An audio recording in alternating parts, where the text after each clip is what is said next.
What's happening, everyone? Andy here from 4K Downtime, back at you with another episode of Nintendo Switch third-party support. Now, we're going to go on with the trend of having one Japanese company, one Western company. Since we talked about Bethesda in our last episode, I want to shift gears today to focus on another Japanese company, not one that's loved by the current community at the moment. So I'm talking about Konami. So first off, I just want to quickly address that I'm not going to talk about anything that is going to be related to Metal Gear Survive, because as you already know of my previous two episodes, I talk about what they've already brought to the Nintendo Switch, what could I expect from them in the future, as well as what I personally would want.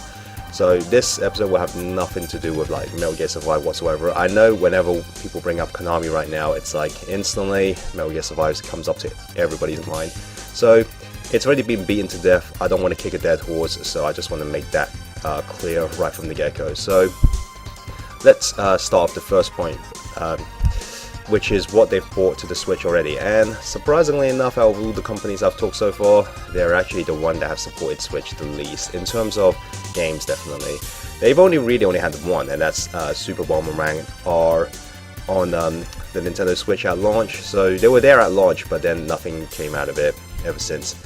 And my just a quick overall thought, like, you know, on Bomberman, what I personally think about it, because I own it. I've personally felt like at launch, pretty bare bones. I feel bad for anybody who has bought it for full price, because there was never really much there to begin with.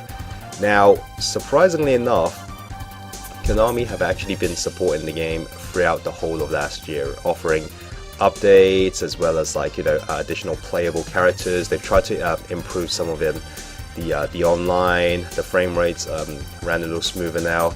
So all of that was for free. So they've been supporting the game throughout the whole of 2017 for free, and I'll give them a compliment whenever I can, because even every now and then I pop it on, I was like, oh, some new characters, some, like, you know, it's running better, and some minor stuff. Like, none of them are really that major, to be fair. Like, you know, I mean, aside from the additional characters, there's really nothing much major.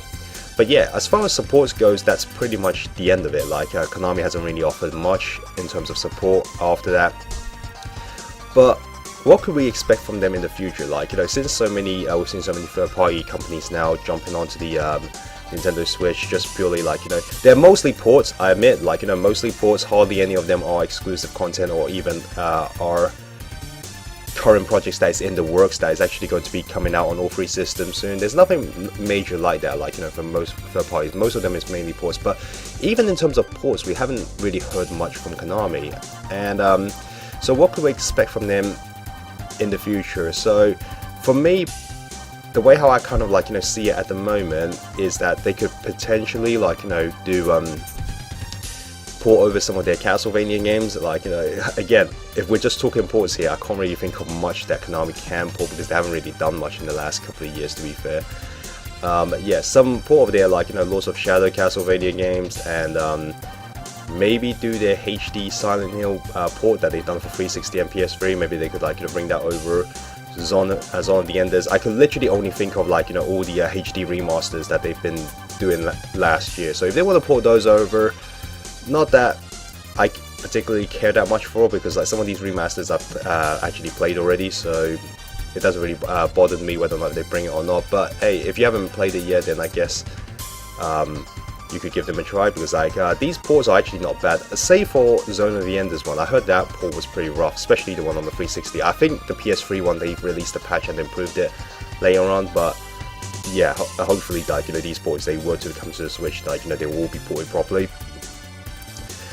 But yeah, as far as anything else could I expect from them, nothing really. Again, they're not really doing much anyway nowadays, like, you know, especially after the whole fiasco with Metal Gear Survive. So as far as what I personally would want them to do, yeah, and again, these are just my personal thoughts, like, you know, no rumors, no whatsoever, it's just what I wish they would have done, is that considering they've been having some success with the Castlevania TV series that has recently just got aired, it was a brilliant series, by the way. Like, you know, it was short, it's only 4 episodes, but they have already, like, talked about they're going to make a season 2 that's on its way. I can't wait for that.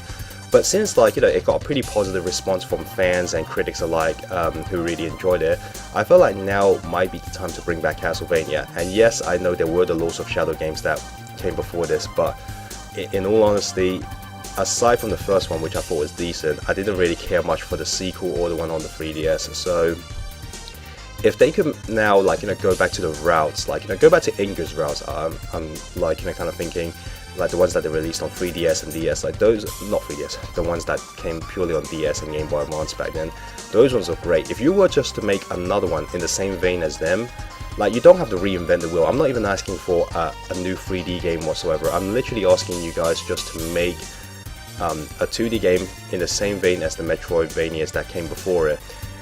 Because let's face it, Konami, in their kind of stance right now, they're in no position to fuck up anymore, as if Metal Gear Survive again wasn't worse enough. So if you want to just want to test the waters, and these are the perfect kind of games to test the waters, because if you look at most indie games, yeah, they sell very well on the Switch.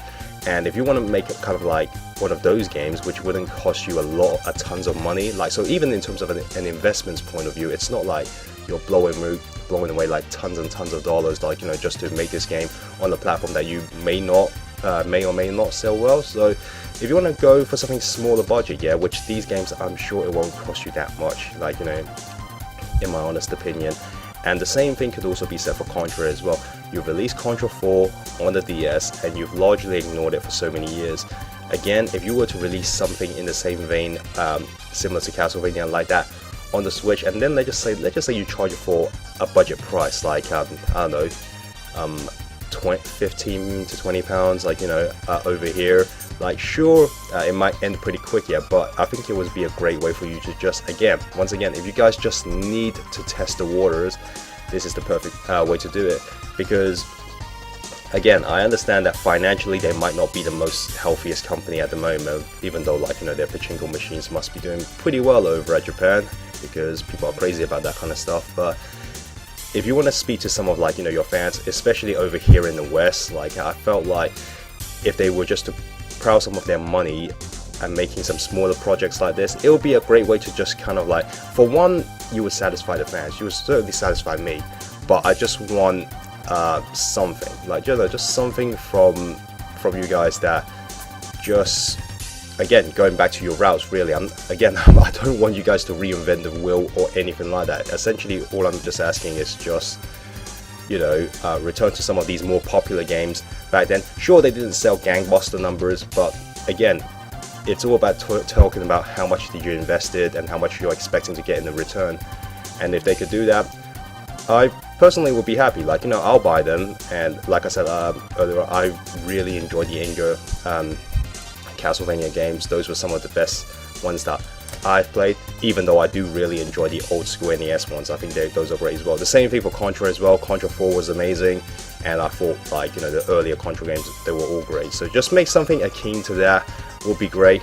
Or if Konami, you are really just still this lazy, just package the old games into one and then just resell them again. I think that will probably be, maybe that will be even a safer bet for you guys than making a new one. But if you guys do still care about your fans and you want to do something right by the fans, again, don't mean to kick a dead horse, but I have to admit, I have to survive. I think you guys could use some good news from your fan base, just do right by the fans, and I think you guys would be great. But anyway, that about wraps it up for Konami. So once again, guys, thank you so much for watching, and if you like this video, consider subscribing and giving it a like. It really helps us out. If not, you can hit a dislike.